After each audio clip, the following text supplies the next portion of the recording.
So welcome to part 3 in this 8-part video series that I'm doing to show you a sea glass mosaic in this antique church window.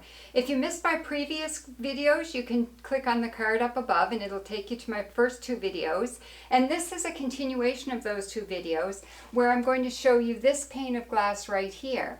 And then at the end of the 8 videos, I'm going to show you the entire window all completed.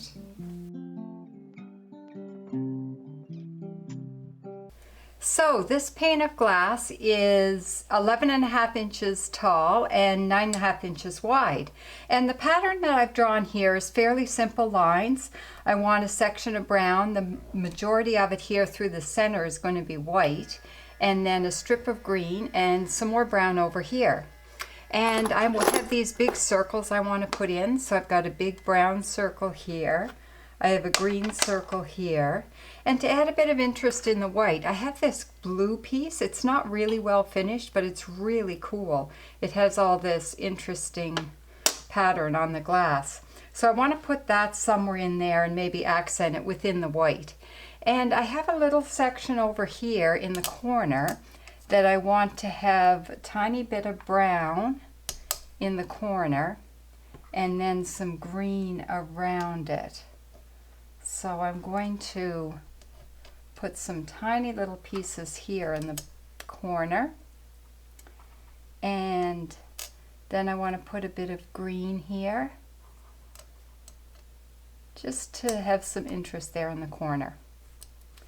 Now to glue things on, I just wanted to show you something here because people often say, how much silicone do you use? Because I use a clear silicone, quick seal, kitchen and bath adhesive caulk.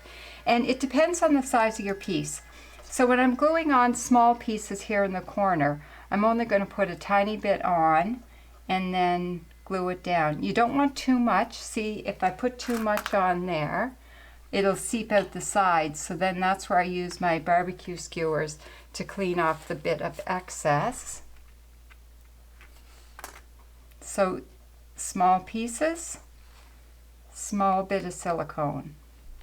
Now if I want to glue on a large piece, like gluing on this large circle, I want a lot of silicone. So I'm going to go all the way around the inside here. And because bottle bottoms aren't flat, it sticks up in the middle there. I'm going to put an extra dollop there and push it down.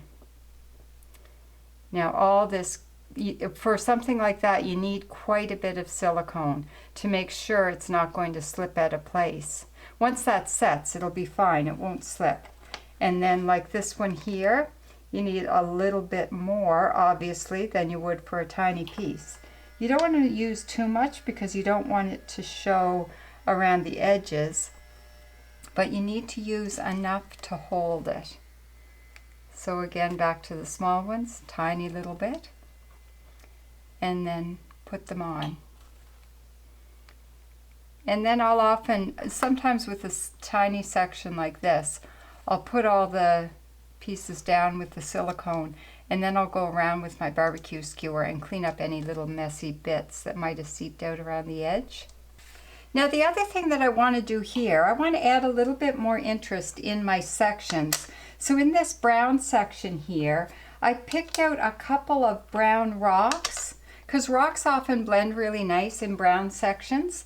And I'll often pick up rocks that look really circular. Like here's a real sandstone type rock that looks circular. And here's a little kind of gray-brown rock that I quite like. I find that you hardly ever get things that are circular or square in nature. They tend to be really misshaped. So whenever I see things that are quite circular or quite square, I'll pick them up because I find them so interesting. And then I'm going to arrange a few flowers in here, and it just adds a bit of interest. Oh, this piece isn't big enough. I'll have to find a bigger piece maybe for that one. And then I want to put smaller browns around this one. And then when someone's looking at the piece, that they might have to look closer to see the flowers, or just it'll hopefully stand out quite well. And it'll just add a little bit more interest in my brown section.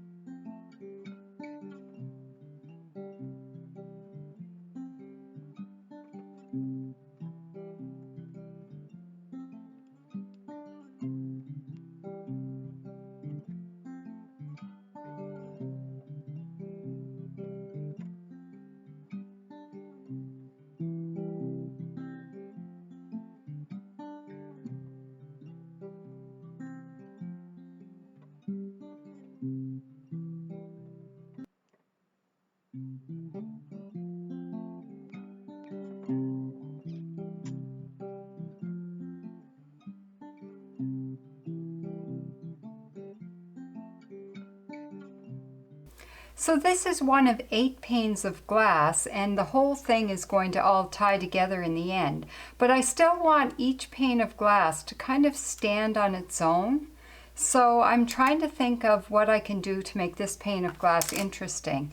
And one of the things I was thinking of with this green strip going up here, I want to make a bit of a flowing line pattern in it so that you get that feeling of the green line flowing up from the bottom of the earth.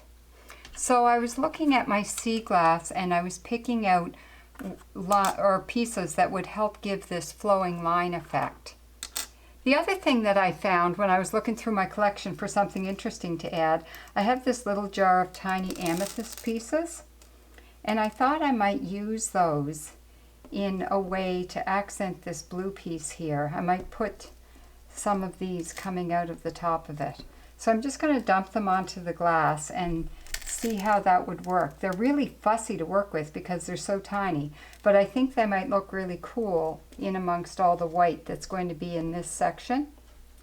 So I'll ponder on that while I'm working on this.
So as I was gluing on all of these white pieces, I was pondering what to do about gluing on all those tiny little amethyst.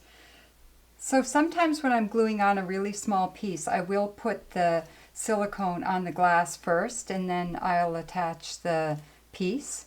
And I'm thinking that's what I'm going to try here.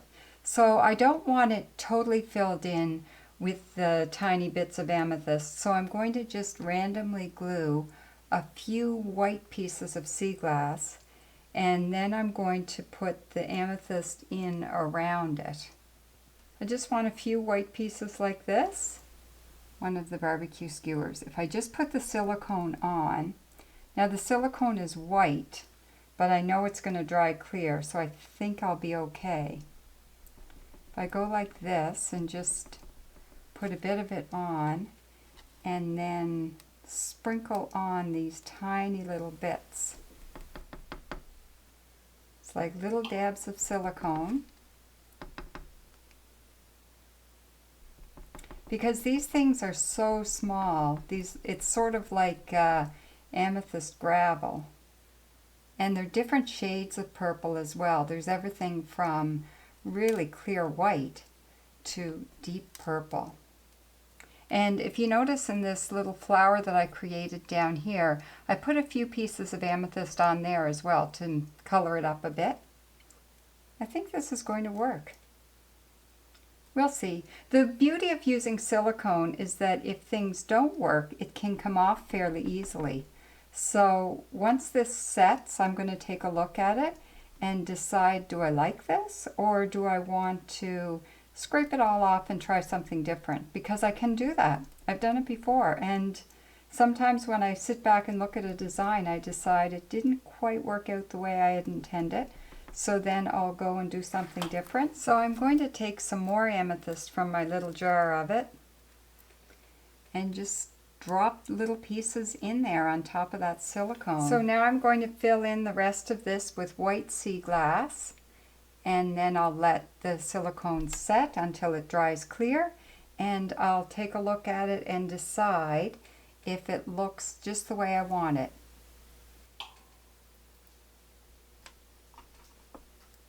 So I ended up fussing around with those little bits of amethyst quite a bit more than I expected I would have to, but I'm really pleased with the effect in the end. And now that I've let it set for a bit, the silicone has all dried clear and I'm quite happy with the results. So I'm just going to zoom in here so you can get a really close-up look of what that amethyst looks like. All those tiny little pieces glued in together there. And I'll also give you a bit of a close-up view of some of the flowers that I put in amongst the sections. So I've got a couple of white flowers that I put in there, a couple of brown flowers there, and another one over there, right on the corner of the pane of glass. So thanks very much for joining me today. Be sure to subscribe to my channel so you don't miss any of my videos. And join me next time for part 4 of this 8-part series to complete this church window. So until next time, happy sea glass hunting.